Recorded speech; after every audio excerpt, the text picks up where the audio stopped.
Well, hello again, everybody. Welcome to the fourth day of the 17th annual Transforming the Teaching and Learning Environment virtual conference. I'm Bob Hales. I'm your moderator.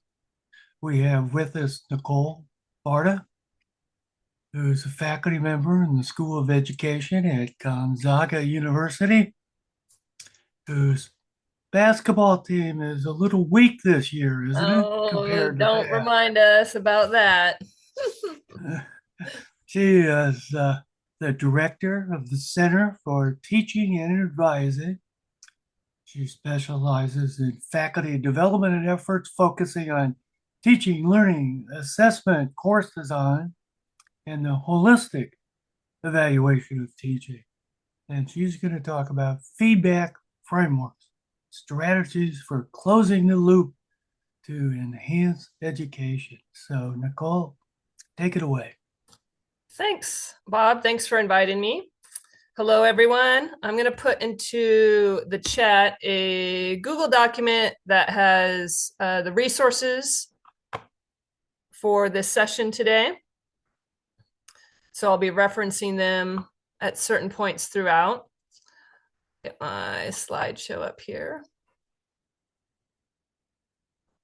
Uh, So, as Bob said, I'm currently at Gonzaga University. This is my ninth year there. Before that, I was a high school physical education teacher for 15 years. So, I just want to highlight my background, my discipline, kinesiology, because a lot of the analogies that I'm going to be using in this session have to do with fitness and exercise. So, I just take that perspective, hopefully, in trying to apply learning the same way that we think about how do we improve our own health and fitness.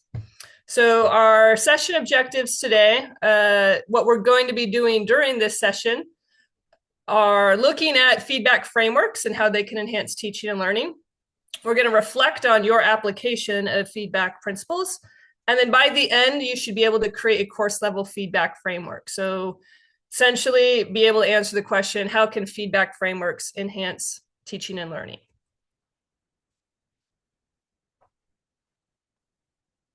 So some key assumptions with this presentation. I know oftentimes we hear about feedback and we probably have different ways in which we understand what that means. And so for the most part in instruction, feedback delivery, so that's providing comments or grades to students, really can just be viewed as information. So when I'm talking about feedback within this presentation, when we think about effective feedback, it just relies on understanding feedback is a dynamic process. So that means understanding and applying the information to improve future performance. So if you're to think about this as a fitness analogy, so this is, a statement I've used throughout most of my professional life in helping people understand how to improve their health and physical fitness. But all exercise is physical activity, but not all physical activity is exercise. And if you were to apply that to feedback, all feedback is information, but not all information is feedback. Oh, are the slides not changing? All right. Thank you. There we go. Is that working better? Do you see feedback effectiveness, a fitness analogy? Okay, thank you. All right. So just in terms of when you think about physical activity, that's any kind of general movement, walking, taking the stairs, doing household chores. It's benefiting our health, but not necessarily to the extent that it could. And so we think of information that we give students, grades, that doesn't really say a lot per se, or assigning points to assignments. So they may be unstructured, they're not always focused on improvement. So if you think about feedback as exercise, where it's structured, it's planned, it's purposeful, and it's designed to strengthen specific skills. So it targets areas that need development. So if we were to think of how exercise leads to better health outcomes more than just physical activity alone, you can think of feedback that same way. When it's structured, it can lead to better learning outcomes. So effective feedback principles, when we think of how can we give great feedback, I would say these are 4 things that if you were going to think about how can feedback enhance teaching and learning, the number 1 thing is to clarify expectations and to set standards. So if you define success with tools using like rubrics, checklists, exemplars, helping students know where they need to go. You also want to schedule feedback. So it's very hard to have an effective feedback system if you don't have time devoted to be able to review and then plan ahead for how they're going to use that. You also want to foster self-regulation. So part of that is students monitoring their own progress towards their goals, and then providing feed-forward opportunities. So what are actionable steps that students can take to improve their performance? So at this point, I just want to take a moment to reflect. So if you were to think on these 4 principles of feedback, which feedback principle do you believe you implement most effectively of those 4? Which feedback do you find the most challenging of the principles? And if you were to think like structured exercise as feedback in that way, what could you do to strengthen your approach? So if you just want to post a brief self-reflection, whatever format that you want in terms of reflecting on what you think you maybe do most effectively or you find most challenging of those 4, what would be the principles that you think you do the best or could maybe use some improvement at?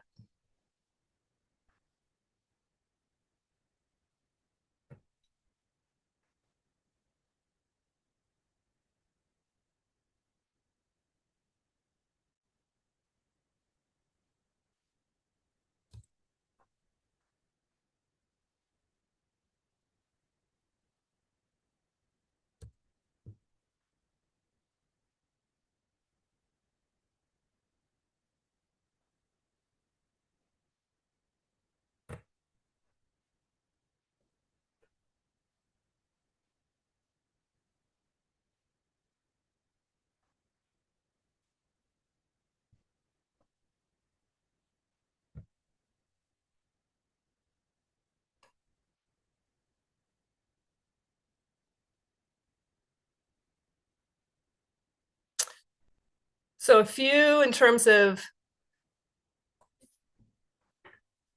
differences in terms of some people are saying they're good at providing feed forward opportunities, maybe could use improvement at number 1. Right? Fostering self-regulation can always be a challenge. And so I point this out because I think for each instructor, based upon maybe what their strengths are, when we think about feedback just as a system and a way of trying to improve teaching and learning, the more that we can have these principles working together, more likely students are going to be able to use it to be able to enhance their learning. So when we look at this framework, and so at the end, I'll give you some resources and we'll talk through like how can you actually apply this to your courses. But if you were to think of the feedback model as like a training plan, again, if someone's going to really improve their health outcomes, they're going to follow a structured training program. If you really want to think about students improving their learning outcomes, what kind of program would that look like? And part of it's going to have to do with setting goals. Where are they going? So that has to do with setting the clear learning objectives, tracking progress. How are they doing? And then adjusting the training plan. So as instructors, we're like coaches. We kind of see where are students at? What other things do they need to be successful? Each group of students comes in with different prerequisite knowledge, different sets of skills. So even if we teach the same course multiple times, we might have to make adjustments based upon the students who are in our courses. So when you think about putting together a feedback framework, where are students going? How are they doing? And where do they need to go to next? So these are stages of feedback. And when you think through the setting the goals, assessing the progress, and feeding forward, anecdotally, I would say I think instructors typically are really good at doing the feedback part here, like assessing progress, maybe helping students to compare their work performance to expectations, but maybe not as connected all of the parts to setting the goals, setting the clear outcomes, and maybe not as great at adapting instruction, getting improvement based upon those.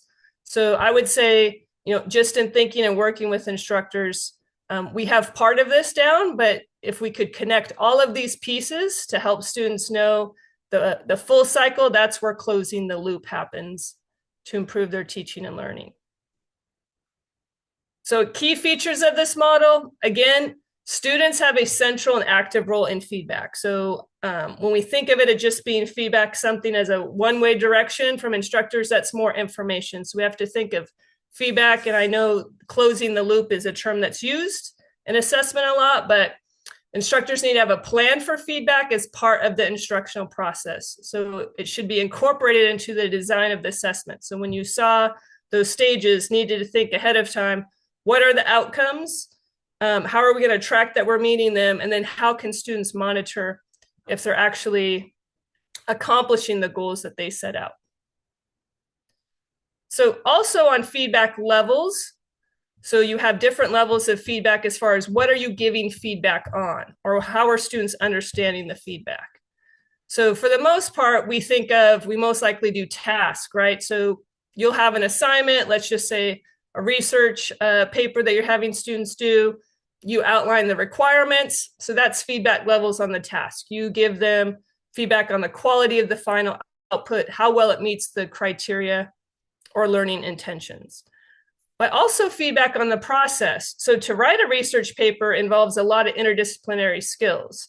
So it involves the writing, it involves finding the resources, it involves analyzing if those are valid and reliable. So there's a lot of different strategies and cognitive skills that are involved in actually completing that task. So do we think and help students to be able to reflect on the process that they need to be successful for that?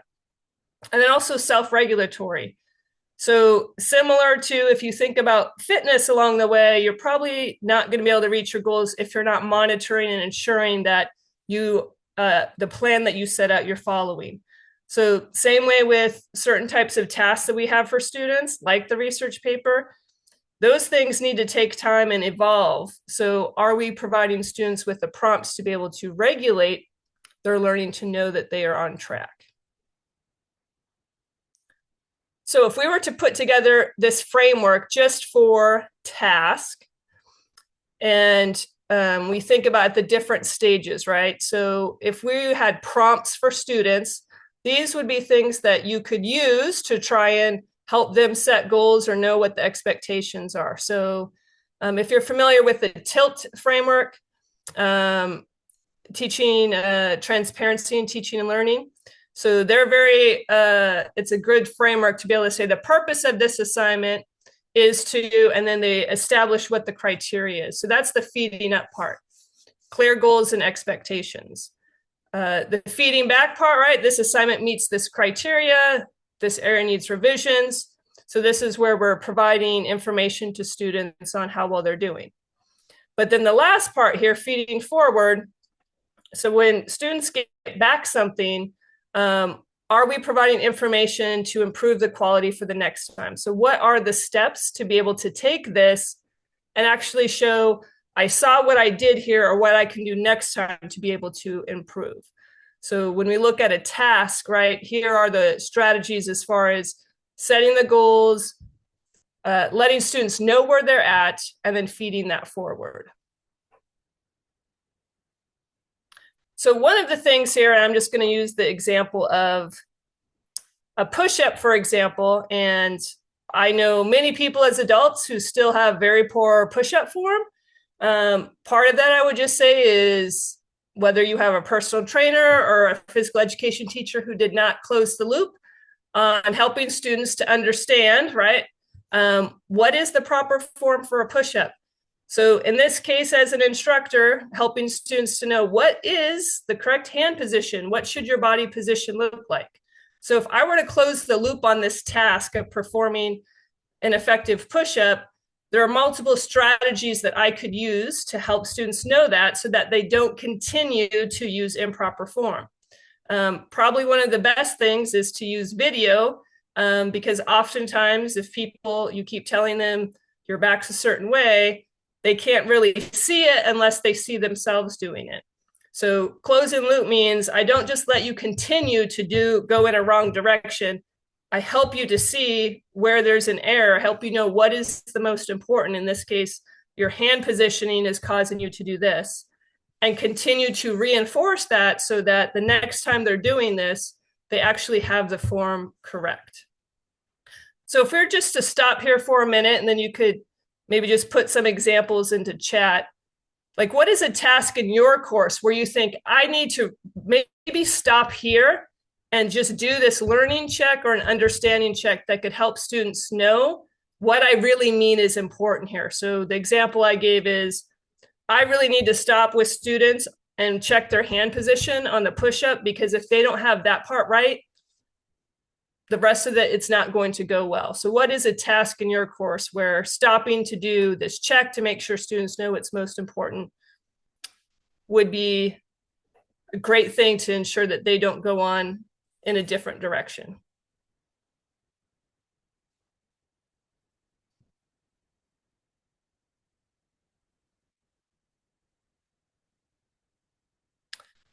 Oh, sterile gloving, right? So I think that is taught like in CPR, nursing.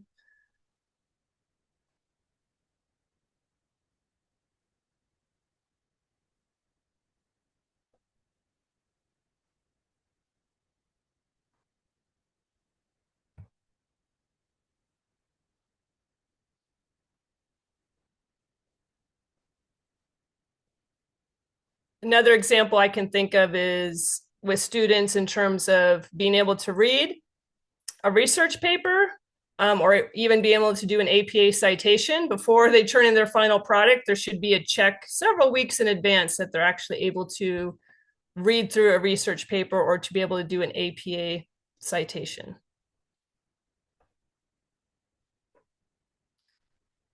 So the next framework here is on the process. So the first one was on the task. That is the actual assignment itself.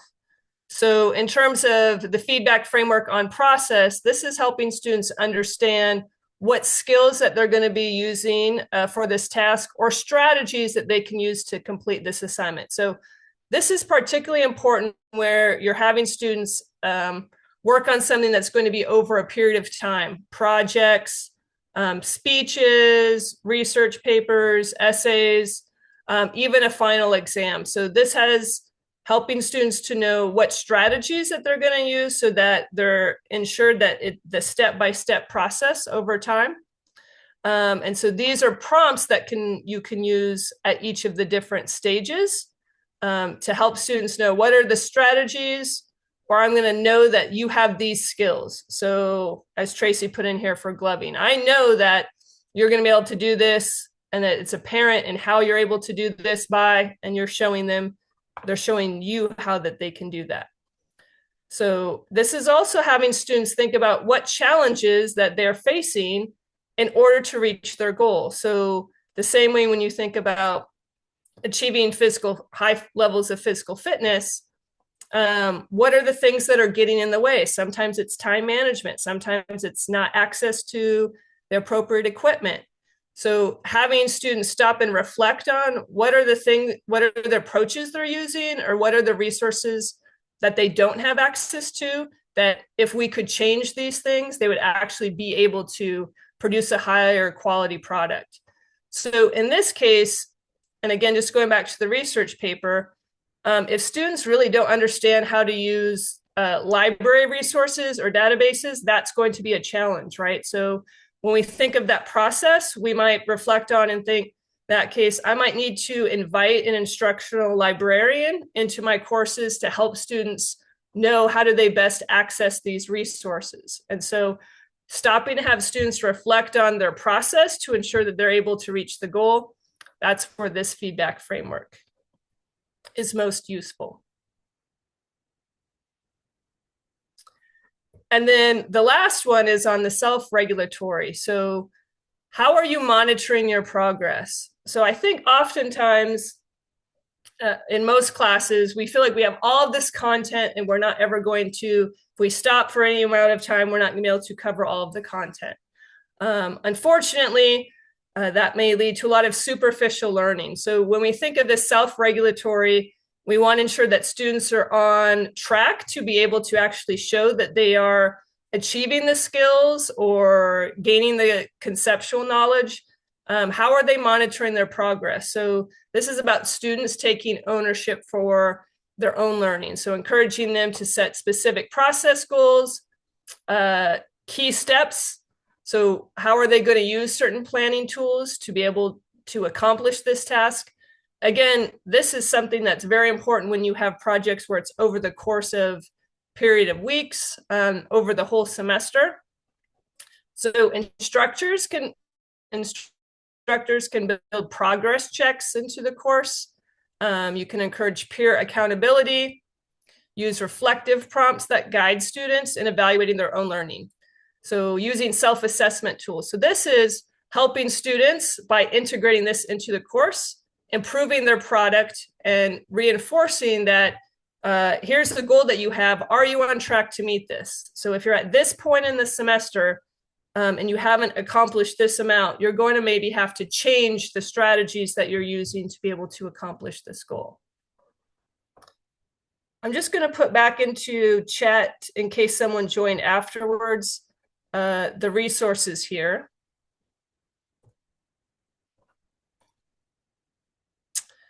Because I want to take some time to put everything together. So in the chat, when you open up the document, and I'm going to reshare my screen here.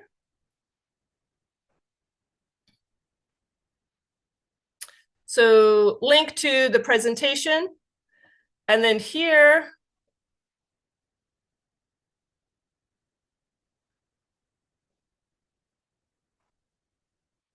applying the feedback model to a midterm exam. So if you're able to pull that up. So I approach this with a number of courses are going to be using a midterm exam. You could also fill in the blank for a final exam. But on this side here, in terms of the level, so when you have task level, what needs to be done?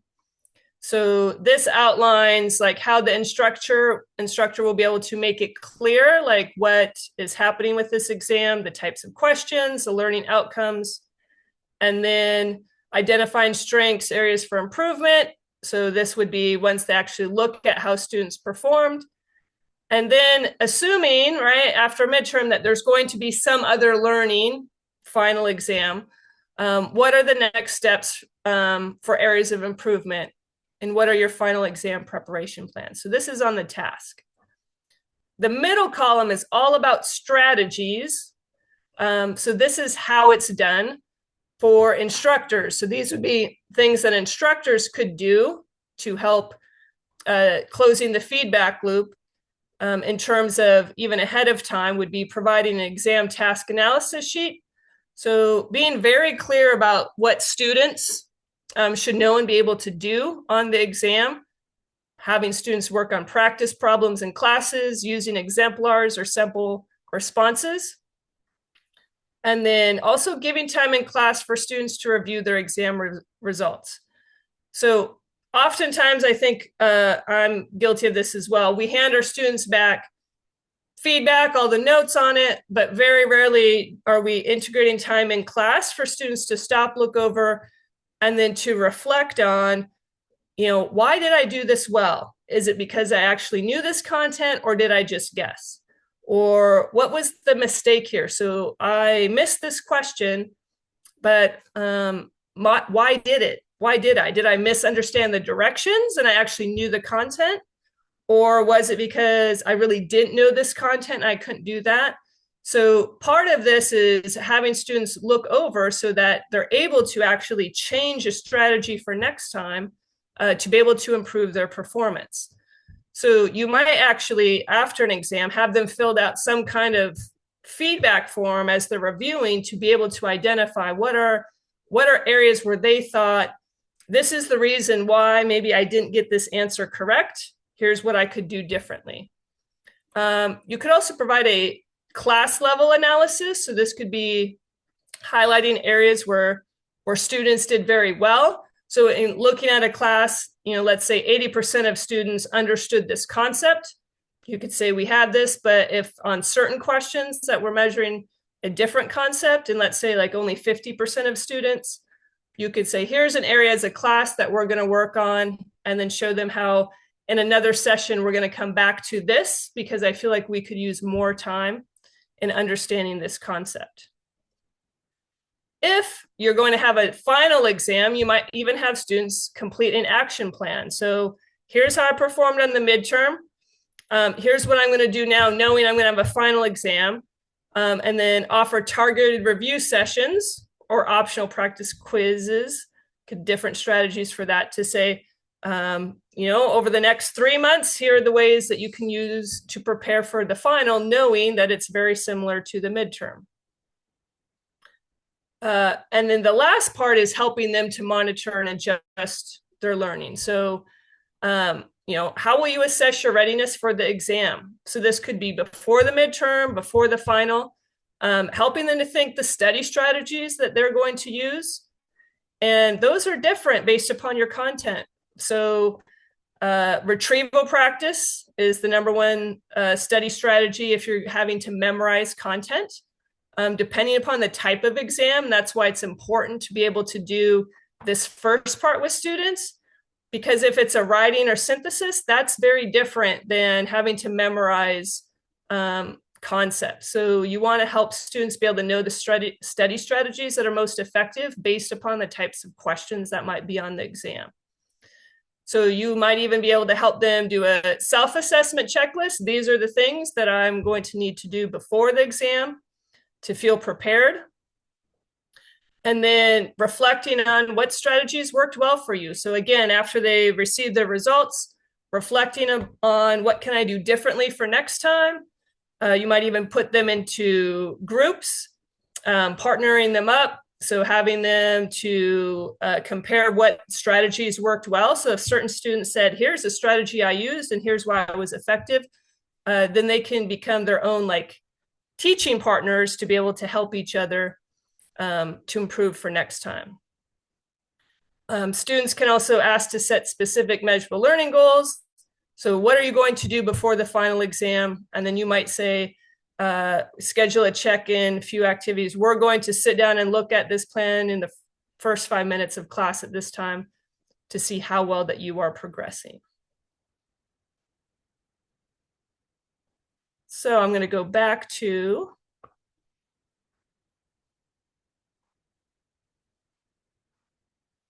putting it all together. So I'm going to stop the share, and then I'll put these questions into the chat. And I see, we have roughly 10 people here.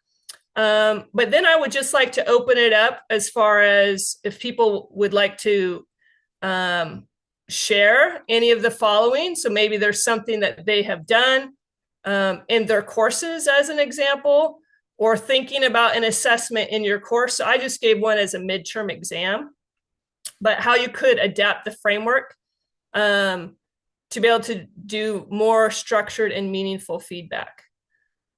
Or also for questions, just in relationship to how you put together a feedback framework.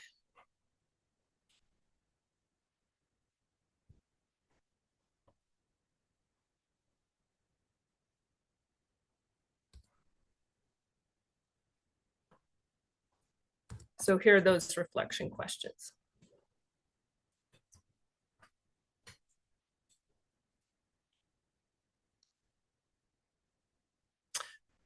Exam wrappers, yes, I've been seeing a lot more literature on that. Tracy, I'm curious, have you seen any differences? I'm wondering if you maybe had a before or after that you did that you felt like this was helpful for students, because that's a really good example of being able to implement some of these strategies. I think because I have my students all the way from the beginning of nursing school until the end now, I felt like it was more useful in the beginning, because taking nursing exams feels different to a lot of students. Mm-hmm. And so, at the end of their exam, they get to review, before they leave, their incorrect answers, and they get, a chance to sort of direct, their own focus on why they felt like they missed those items. And so I feel like, especially at the beginning, it was really good because we could talk about all kinds of things, whether it had to do with content, test taking strategies. It really helped at the beginning, especially kind of direct where they needed to go from that point. I think now they know they're farther along, and now they kind of know, what maybe they did or didn't do, that impacted their performance. And I think that's a good point of what you said at the beginning, particularly if they're new to this area. So helping them understand if it's a content or a test taking strategy. And then over time, you might not need to use as specific, because then it sounds like they're self-regulating themselves, right? They understand now like this process. And so it might not need to be as instructor driven, or maybe sounds like you're saying you don't feel like you need to meet with them if they're as often as maybe people at the beginning of the program to go through this such a structured process. That's true. Normally, if they come and meet with us, they have maybe either content questions, or, something they've missed along the way. But it's not, at the beginning, it's a lot more about understanding how those questions are written and the types of answers, that we're looking for, and, that kind of thing. Yeah, thank you for sharing. That's a great example. Also, particularly about like scaffolding it out and who needs more support than others, and being able to create their own strategies for how they're going to prepare for future exams. Did anyone else have an example of something that they've used, or maybe a question as far as implementing a framework?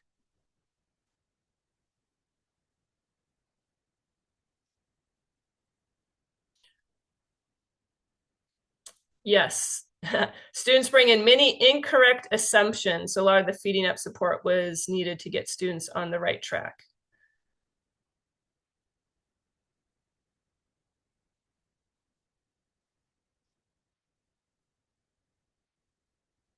Mm-hmm. I think, and I don't know necessarily in every course, but I do think the thing that probably goes away first, because we feel like we don't have enough time, is stopping to focus on the students being able to take ownership of their own learning. And so again, just trying to think of that feedback framework as trying to even build in time, whether it's in an online class or like at the end of a module, or it's at the end of each class session, but trying to make it as intentional as possible. And I would just also say, I would hope that if we're building in that time for students to take more ownership of their learning and understanding, that would be for our own vitality and well-being as instructors. So the hope would be building that into time in class, and that students can do that. We might, feel like we get less questions later on. We might not need to do as many reassessments for students, or to supply just, more information later on.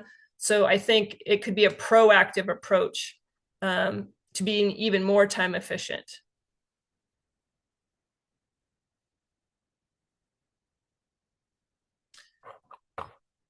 Any other examples or any questions related to the process?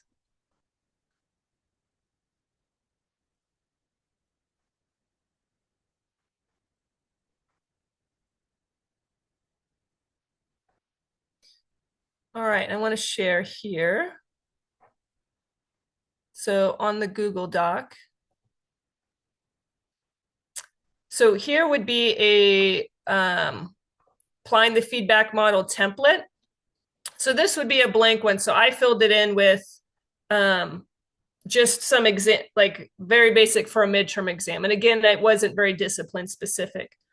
But I would encourage you, so as one of the outcomes of this session would be to create a course level feedback framework, would be to take this template and you could fill in the blank. So, someone mentioned they don't have exams. So, or you could take the midterm one and then you could just fill it in with your information. But taking this model and then inputting your own information. So fill in the blank for whatever assignment that you're having students to do. So what needs to be done? So here it would be you're setting what the outcomes are of this, right? So if it's a research paper, if it's a speech, if it's a performance of some kind. So what is it, being very clear about what the expectations are. This part then would be assessing the progress. So this would mean, what do you have a checklist? Do you have a rubric? What is it that you're going to use to be able to provide feedback to the students? And then how are they going to use this? So I think some of the things too also are being very transparent with students about what is the next step after this. So at the beginning of the semester, I think there's a higher expectation that the feedback that you receive, you should be using it in some way. But I don't know if we're always intentional about helping students say, what I shared with you here, there's really this expectation that the next time in this other project or on this exam or on this other assignment, that you're now using this in this way. And so that's that feeding forward part. Really, this shouldn't have, even when you have a final exam, you could still feed forward, or a final project, in terms of after you graduate or for the next course, right? So there's still this opportunity to help students understand, reflecting on that part. The process, how it's done, this would be where you're going to fill in strategies. So on this, so if you picked a specific assignment, I would say just type in there want to do in a lesson, right? Or within your modules if you're teaching online. What are you actually going to do? What strategies are you going to use to help students know how they're going to get to do their best quality work? So these are just examples with an exam, but for whatever assignment you're doing, I'd say type in the strategies that you're actually going to do, whether it's before or also after the assignment. And then the final category would be, how are you going to help students monitor and adjust their learning? So again, it might be a strategy where you need time in class, or as Tracy's point, maybe it's office hours. Maybe you're going to do like an exam wrapper. Maybe you're going to have them submit some kind of reflection. But what are the strategies that you're using? You could even type in prompts. So at the end of each class session, this might be a prompt that I'm using to have students be able to focus on this. So if you let me go back to my blank template. Putting this in here, how are you going to help students? So you could type in prompts or strategies for each assignment, so that this template could be filled out for whatever assessment that you're going to do. So it kind of helps you be able to develop, again, with the idea of a training plan, so that feedback isn't just the information. It's not just, here are the comments, or it's not just, here's your grade on this, but it's more of, here's where you are, here's where you're going, and how can you change some of your strategies, whether it is the strategy for how you prepared, whether it's the process, or whether it's you aren't necessarily understanding the content. This may be able to help students ask better questions, so they may not even know what to ask, to be able to help their performance. So this, I would just encourage you to be able to use to create your own feedback framework or plan for a specific assessment, by filling in the strategies, the prompts, and then what are the clear expectations for students for being successful. And then lastly, on the slide here, I've just put several references. So these would be great resources if you're wanting to get a little bit more information about formative assessment and being able to use feedback to help students be able to be more successful. So that's everything that I have for today. Are there any questions?